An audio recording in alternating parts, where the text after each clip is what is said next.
SV news కి స్వాగతం. ముందుగా హెడ్లైన్స్. అయోధ్యలో రియల్ బూమ్, వేల సంఖ్యలో కొత్త ఉద్యోగాలు, దూసుకెళ్తున్న స్టాక్స్. పెరుగుతున్న కరోనా, 201 మందికి పాజిటివ్.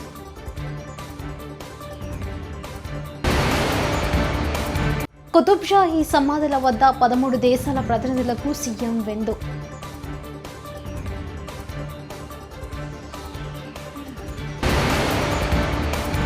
బారస అవినీతి విషయంలో కాంగ్రెస్ కు సహకరిస్తాం, బండి సంజయ్.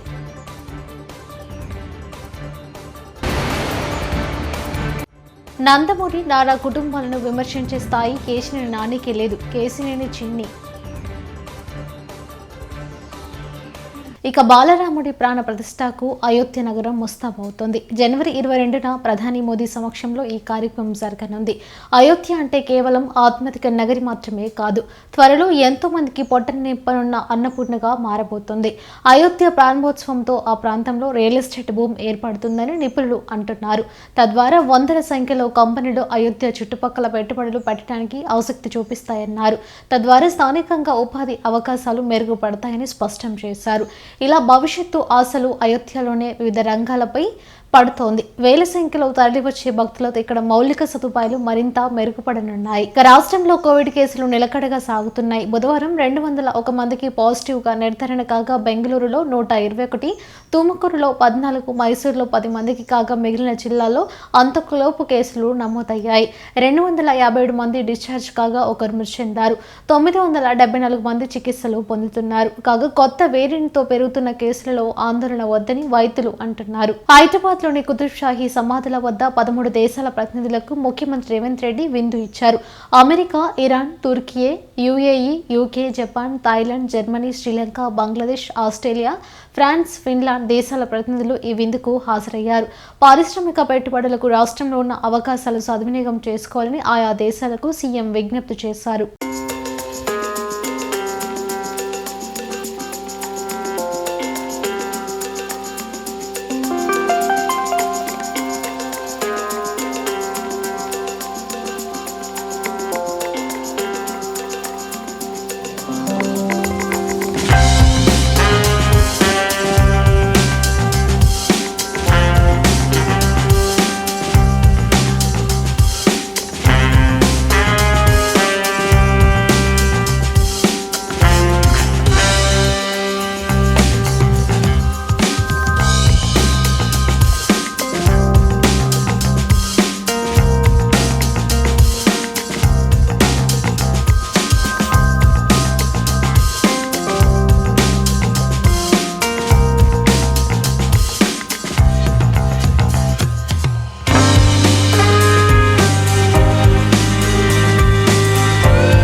కాళేశ్వరం ప్రాజెక్టుపై సిబిఐ విచారణ ఎందుకు కోరడం లేదని భాజపా జాతీయ ప్రధాన కార్యదర్శి బండి సంజయ్ ప్రశ్నించారు.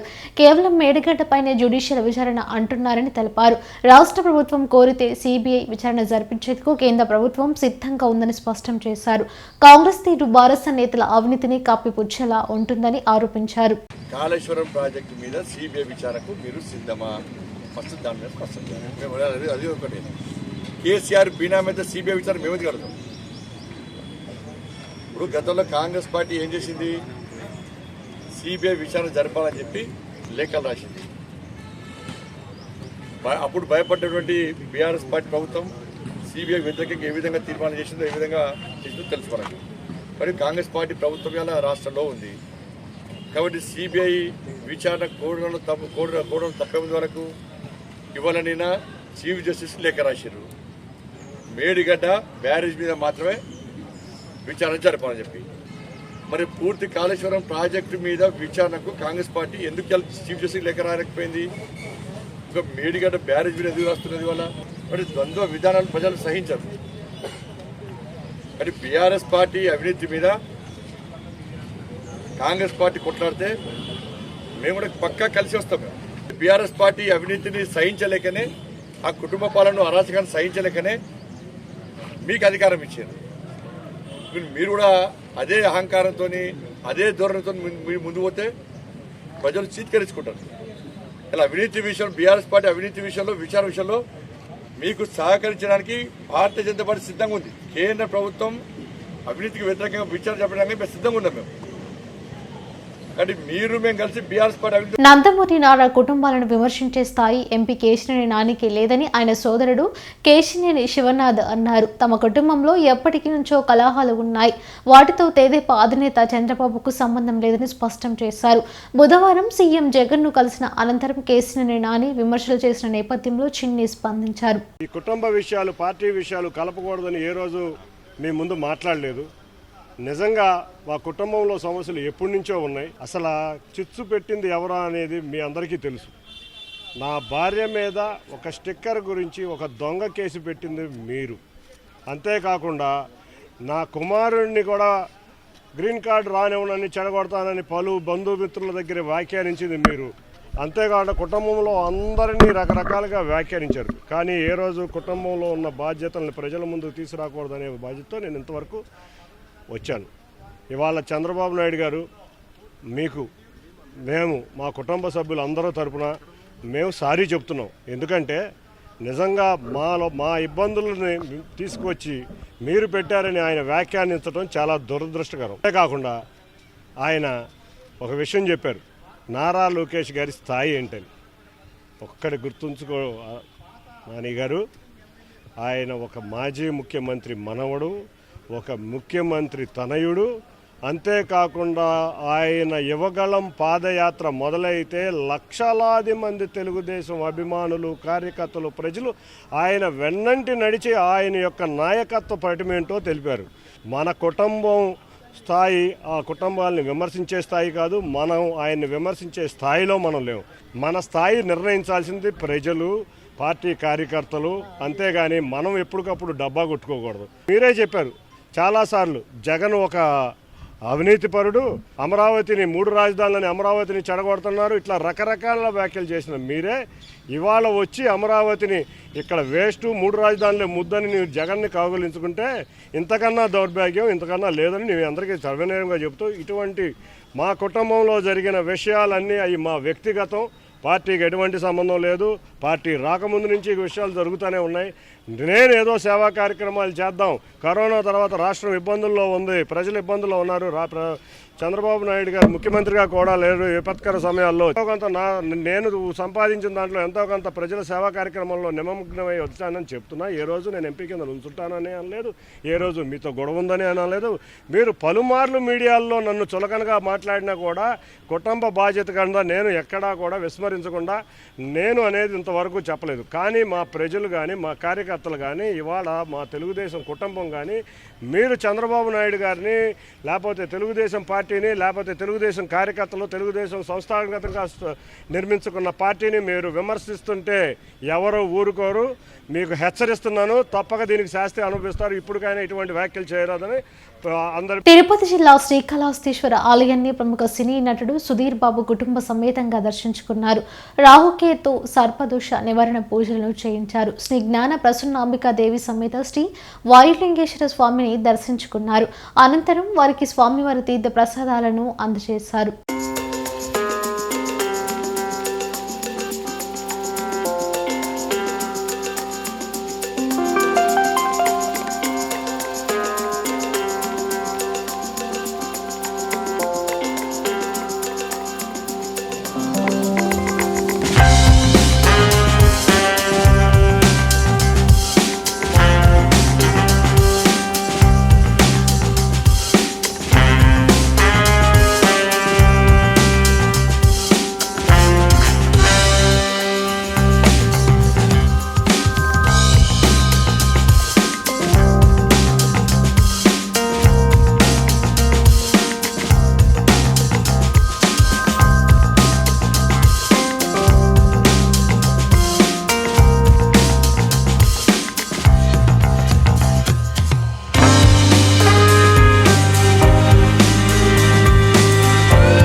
చంద్రగిరి నియోజకవర్గంలో 1,00,000 దొంగ ఓట్లు ఉన్నాయని చంద్రబాబు ఆరోపించడం సరికాదు. గత 5 ఏళ్లలో ఈ నియోజకవర్గంలో కొత్తగా 16,000 ఓట్లు మాత్రమే నమోదయ్యాయి. అందులో 10,000 ఓట్లు తిరుపతి రూరల్ ప్రాంతంలో ఇతర ప్రాంతాల వారు వచ్చి స్థిరపడడం వల్ల పెరిగాయి. చెవిరెడ్డి మోహిత్ రెడ్డి, చంద్రగిరి నియోజకవర్గం సమన్వయకర్త. చంద్రబాబు నాయుడు గారు మా తాత వయసు, చంద్రబాబు నాయుడు గారు ఒకే కలిసి చదువుకున్న వాళ్ళు. నాకు నిజంగానే పెద్దలంటే గౌరవం ఉండేది. ఈరోజు నిజాలు తెలుసుకోకుండా అసత్యాలు పెద్దలు ఈ విధంగా ఆరోపణలు చేయడం నిజంగానే ఆయన వయసుకి ఇది తగింది కాదని చెప్పి నేనైతే భావిస్తున్నాను. ఎందుకంటే చంద్రగిరి నియోజకవర్గంలో మొత్తం 2019కి 2,91,427 ఓట్లు ఉండడం జరిగింది. 2024కి వచ్చేసరికి 3,08,000 ఓట్లు ఈ రోజు మొన్న డ్రాఫ్ట్ లో కూడా పబ్లిష్ అయ్యి రావడం జరిగింది. ఫైనల్ డ్రాఫ్ట్ లో అంటే గత 5 సంవత్సరాల్లో కేవలం 16,000 ఓట్లు మాత్రమే నమోదవడం జరిగింది. అందులో కూడా తిరుపతి రూరల్ లోనే సుమారు 10,000 పైన ఓట్లు నమోదవడం జరిగింది. దాని ముఖ్య కారణం తిరుపతికి ఎక్కువ ఉపాధి కోసం చుట్టుపక్కల ఉన్న గత 10 కాన్స్టిట్యున్సీల నుంచి జనాలు కావచ్చు, చాలా మంది కావచ్చు తిరుపతికి రావడం జరుగుతుంది. తిరుపతికి ఎవరు వచ్చినా కూడా తిరుపతిలో ఉండేది తక్కువ. ఎందుకంటే ఆ భూభాగం తిరుపతి రూరల్ అనేది 3 రెట్లు ఎక్కువ ఉంటుంది. తిరుపతి రూరల్లోనే 90% ఎక్కువ మంది ఉంటారు. అది కూడా గత 5 సంవత్సరాల్లో 160 అపార్ట్మెంట్లు, 5,200 ఇల్లు, కొత్త ఇల్లు ఒక్క తిరుపతి రూరల్లో రావడం జరిగింది. 5,200 ఇల్లు వచ్చినప్పుడు కనీసం ఇంటికి ఒక ఇద్దరు వేసుకున్నా, ఒక 1.5 ఇద్దరు వేసుకున్నా కూడా ఒక 10,000 ఓట్లు కనీసం అంటే వాళ్ళు నమోదు చేసుకుంటారు. ఇది తెలుసుకోకుండా లోకల్లో చెప్పిన నాయకుల మాటలు విని ఈరోజు ఈసీకి ఈ విధంగా మేము దొంగోట్లు ఎక్కిస్తున్నామని చెప్పి మా మీద కంప్లైంట్ చేయడం నిజంగానే పెద్దలు ఈరోజు కంప్లైంట్ చేసిన దానికి చాలా బాధ అనిపించింది. ఇది తప్పకుండా దీని మీద న్యాయ పోరాటం చేస్తాం. అదేవిధంగా న్యాయ పోరాటాలతోనే కాకుండా తప్పకుండా ఇదే విధంగా అసత్యాలు చెప్తే మేము ఎంత దూరమైనా దీని మీద వెళ్లి తప్పకుండా ఆమర నిరాదీక్షకు కూడా నేను కూర్చుంటానని తెలియజేస్తున్నాను. కామారెడ్డి నియోజకవర్గంలోని వివిధ మండలాలకు చెందిన కళ్యాణ లక్ష్మి షాదీ ముబారక్ చెక్కులను పంపిణీ చేసిన కామారెడ్డి ఎమ్మెల్యే కాటిపల్లి వెంకటరమణారెడ్డి. ఈ సందర్భంగా కాటిపల్లి ఎమ్మెల్యే మాట్లాడుతూ ఎన్నికలు వచ్చినప్పుడు రాజకీయాలు ఉంటాయని, ఎన్నికలు అయిపోయిన తర్వాత అధికారులందరూ ప్రజల వద్దకు వెళ్లి వారి యొక్క సమస్యలు తెలుసుకోవాలని అన్నారు. పార్టీలు ఏదైనా దాన్ని రాజకీయం చేయవద్దని, ప్రజల యొక్క సమస్యలు తెలుసుకొని వెంటనే పరిష్కరించాలని అధికారులను కోరారు. కృష్ణవేణి, లక్కాపుల సునీత, పురం లక్ష్మి, కృష్ణాబాయ్,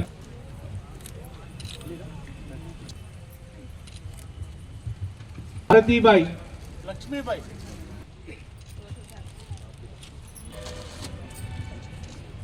కళావతి, మోతెలత, గుగ్లోత్ సోని,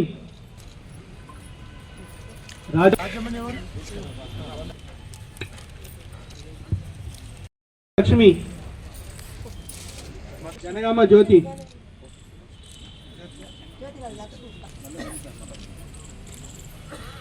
కే అనసూయ,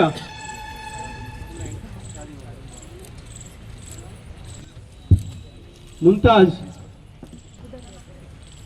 షహలియా బేగం,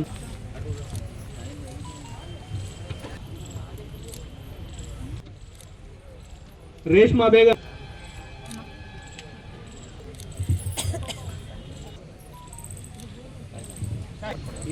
రియానా బేగం,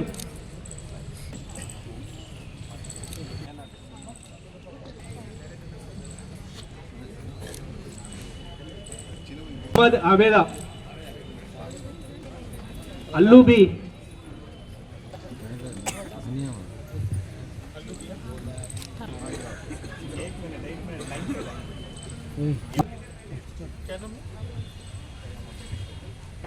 దానా అండ్ అబ్దుల్ రఫీ.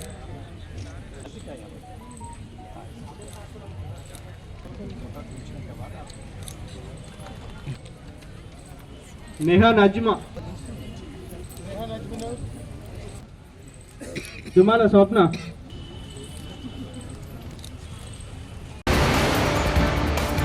అయోధ్యలో రియల్ బూమ్, వేల సంఖ్యలో కొత్త ఉద్యోగాలు, దూసుకెళ్తున్న స్టాక్స్. పెరుగుతున్న కరోనా, 201 మందికి పాజిటివ్.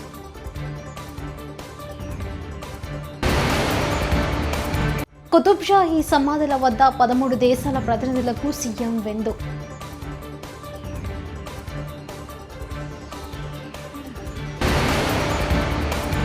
బారస అవినీతి విషయంలో కాంగ్రెస్కు సహకరిస్తాం బండి సంజయ్.